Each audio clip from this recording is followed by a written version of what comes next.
couple of boys suddenly realized that a man was beating his wife. But looking at the woman's miserable appearance, one of the boys still wanted to go up to the fight. Then he pushed the man away. Three of his mates ran to help. The woman fell to her knees and begged the boys for help. The woman's husband seemed to have drunk a lot and made physical contact with them. But during the fight, the drunken man accidentally fell into a wooden boat on the sea. The boys watched as the drunken man passed out and realized he was in trouble. Meanwhile, the woman had already fled the scene and dialed the police. When the police arrived at the scene, the four 18-year-old boys chose to run away. But while they were running away, one of the boys was hit by a car and knocked down on the side of the road. The boy who was in the accident was taken to the hospital. The other three boys were taken to the police station. At the police station, they claimed they were trying to help a woman who had been beaten. But the woman claimed that the four boys had killed her husband. The boys, who were 18 years old at the time, wondered why the woman didn't appreciate their help, but instead accused them of murder. And so the boys were wrongfully imprisoned. Just this morning, Jack and Carl rented a beat-up used car. The two of them went to the ballpark to pick up David from baseball practice. Then the three of them went to pick up Mike for a road trip because Mike was about to enlist in the army. So they wanted to get together again before he did. So the four of them set off on a road trip. The trip was to the next city by the sea. They've been best friends since childhood. Perhaps because they thought it would be hard to see each other again,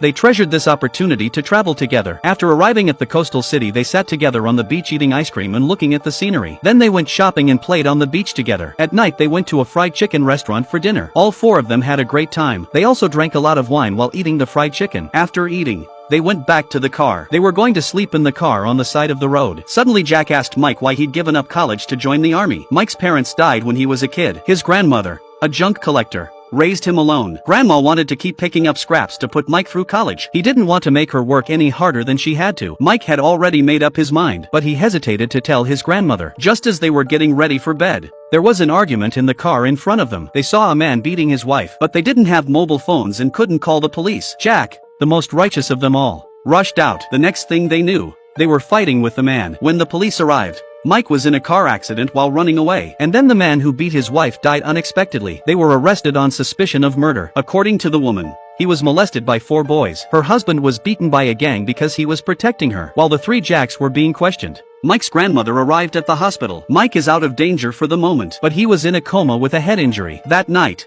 the police began investigating the murder. But the police didn't have much room to investigate. There was no surveillance at the crime scene. There was no CCTV in Jack's rented car. Since the woman identified the murderer, the captain of the police department identified four people as the murderers. Because the woman is a local TV presenter, she had the backing of the TV station's head. Both the police chief and the captain wanted to do a favor to the TV station's leader. They also wanted the case to be closed as soon as possible. So they didn't bother to check if the woman was lying. And they didn't care if the four boys were the real killers. The next day, the parents of the three men were summoned to the police station. As soon as they met, an argument